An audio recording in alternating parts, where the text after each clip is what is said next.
All right, this is lesson 2, standard form of a quadratic function. So lesson 1, we talked about vertex form. Now we're going to talk about standard form. So our essential question is, what key features can you determine about a quadratic function from an equation in standard form? Here's our table of contents. All right, finding the vertex of a quadratic function in standard form.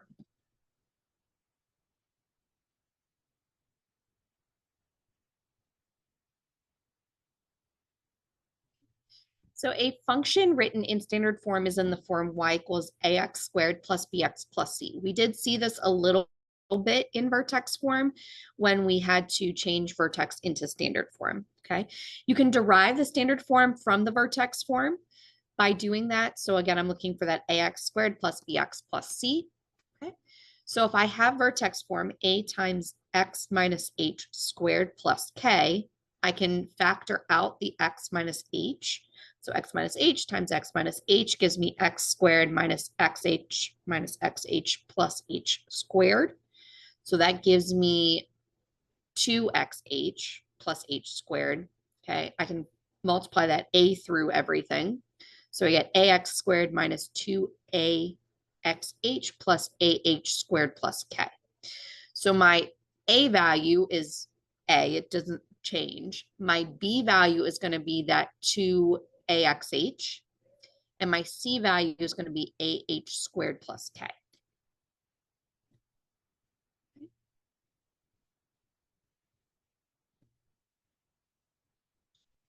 So what is the vertex of the function y equals 2x squared minus 3x plus 5? Okay, so the first thing that we need to do is determine what our a, b, and c are.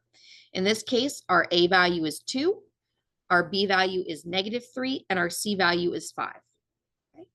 Then I can use what I just found, where b equals -2ah, and solve that for h. Okay. So I get h equals b over -2a. Okay, and then I can just simply solve that. So I can substitute the values in for a and for b, and I can find my h. In this case, my h is going to be 1.33,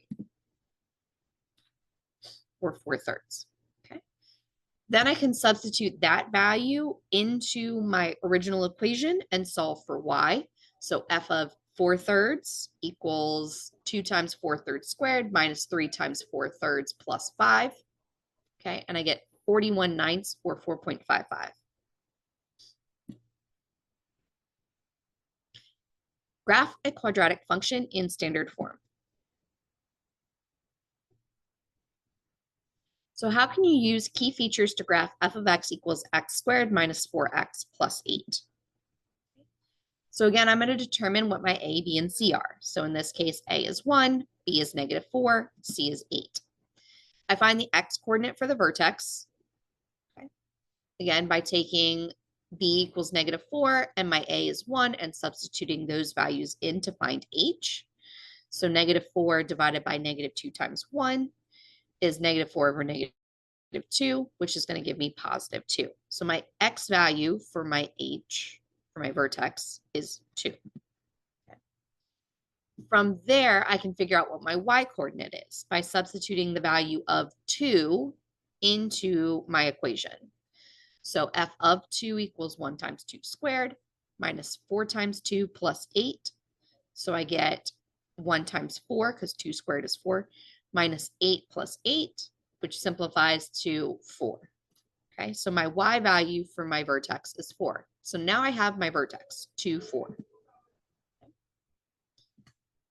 From here, I can find the y-intercept of my function. I can do this by substituting 0 in for x, since I'm looking for where it crosses the y-axis, not the x-axis. So in this case, I substitute 0 in.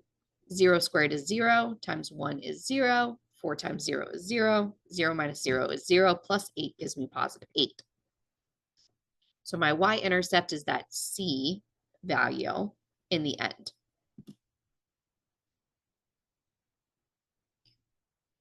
I can find a point that is symmetric to the y-intercept across the axis of symmetry. So in this case, my axis of symmetry is 2, x equals 2. So we can double this to get the third point of 4, 8. So I knew my y-axis was 0, 8, right? The C value that I had. I found my vertex of 2, 4. Okay, so I moved this point. Okay, well, I moved 2 units to get to that axis of symmetry. So if I move 2 more, it should mirror each other. Because again, that axis of symmetry is like, if I folded the parabola in half, it would be a mirror image of each other.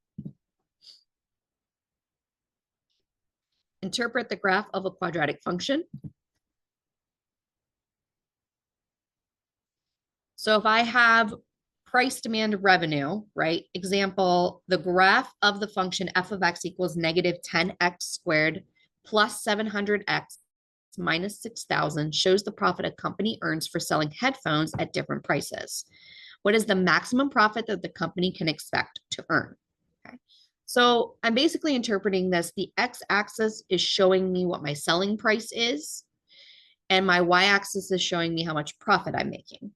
So really, I want to find the maximum profit. And since this is a quadratic function, I'm looking for the vertex of my graph. Okay. So if I look at this, I can't just automatically tell exactly what my vertex is. I can take a guess. It's probably somewhere between $30 and $40, and it's somewhere in between 6 and 8,000, probably closer to 6,000 than the 8,000. Okay. So the first thing I want to do is I want to find my x coordinate. Again, I know what my b value is, okay, and I know how I can find my h value. Okay, so in this case, my a is negative 10, my b is 700, so I substitute those values in. 700 for b and negative 10 for a. That gives me 700 divided by negative 2 times negative 10, which is positive 20. 700 divided by 20 gives me 35. So I know what my x coordinate is. From there, I can figure out my y coordinate, right? So I substitute the value of 35 in for x and I solve. When I get that, I get $6,250. Okay, so that tells me the vertex is 35,6250, so 6,250.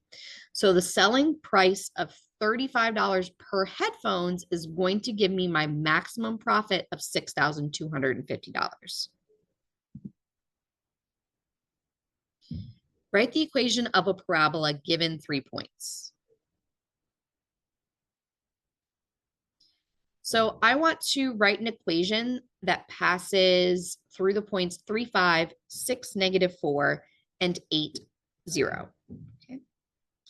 So what I need to do is I can write 3 equations using the x and y values. So in this first equation with this first point, I have 3, 5, right? So I substitute 3 in for all of my x's and I substitute 5 in for y, and I simplify as much as possible.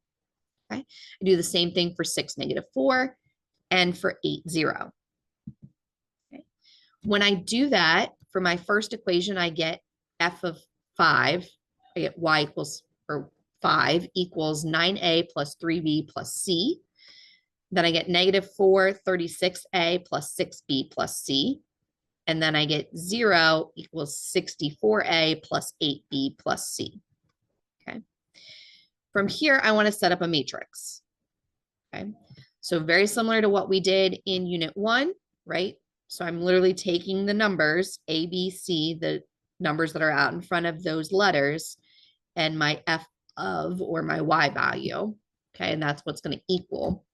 So now I have this matrix. I can put it into a graphing calculator, or I can sit and solve this. I can sit and solve the matrix if I would like to, or you can use Desmos as a matrix solver. Okay, but I want to get it into reduced row echelon form.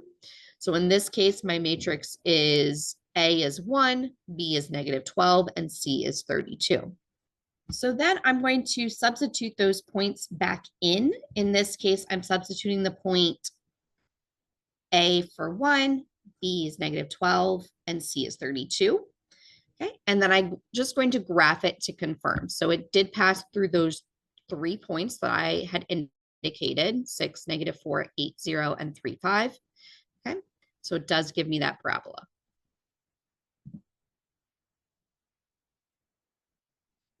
Use quadratic regression. So one of the easiest ways to do quadratic regression is either to use a graphing calculator or to use Desmos. I'm going to show you how to set it up in Desmos because that's the way that we will usually use quadratic regression in our class. Okay. So the first thing that you want to do is create a table in Desmos, and you just do this by clicking on this little plus sign and then creating a table. You want to make sure that it says X1, Y1. Okay. So in this case, I have the data from 0, 2.2, -1, 1.1, and 1, 2.1. Okay, so I substitute those values in for my X and my Ys. Then I'm going to type in the quadratic regression equation, Y sub 1, and then a tilde, okay, AX squared sub 1 plus BX sub 1 plus C. If you don't include the tilde, and if you don't include the X sub 1 or Y sub 1, you will not get, it'll come up as an error. It won't do anything for you. Okay. You have to make sure that you've got that X sub 1, Y sub 1 in there. Okay? So in this case, once you do that, it automatically does the quadratic regression for you, and it gives you your value for A, B, and C. And then you just substitute those values in. If you need to evaluate the expression, you just simply type in Y equals A sub whatever the case, whatever value you wanted in for X, squared plus B, your value for X plus C. In this case, they wanted to do 10. Okay. And it came up with the solution for you. You can also type in like 10 squared A plus 10B plus C. And it'll give you your answer for you. All right, so Esteban is training for the discus throw. His coach recorded the horizontal distance and height of one of Esteban's discus throws.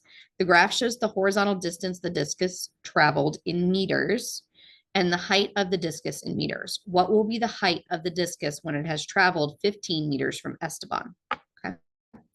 So right now we're only seeing a linear side of this, but in reality, it's going to be a quadratic equation because it's going to fly up and then reach a peak at some point and then fly back down.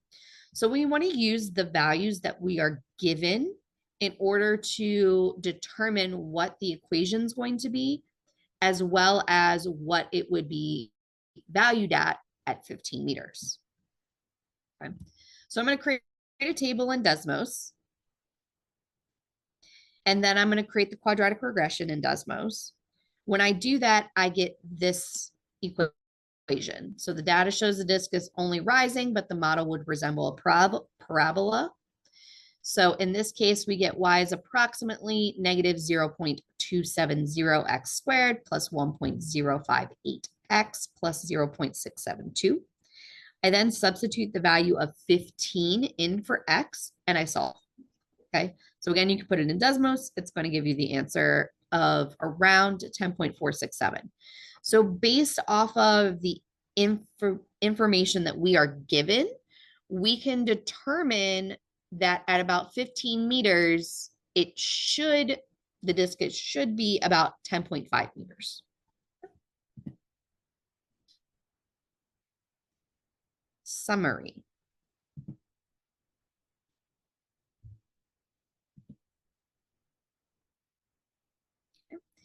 So basically in standard form, I have ax squared plus bx plus c, or I can have vertex form a times x minus h squared plus k. When you're doing standard form, you can make a table or use the table function on a calculator or Desmos to help you. Negative b over 2a will tell you where the vertex is because it's going to give you that x coordinate for your vertex. C is still your range, but it's also going to be your y-intercept when you solve these equations. And that is the end of lesson 2.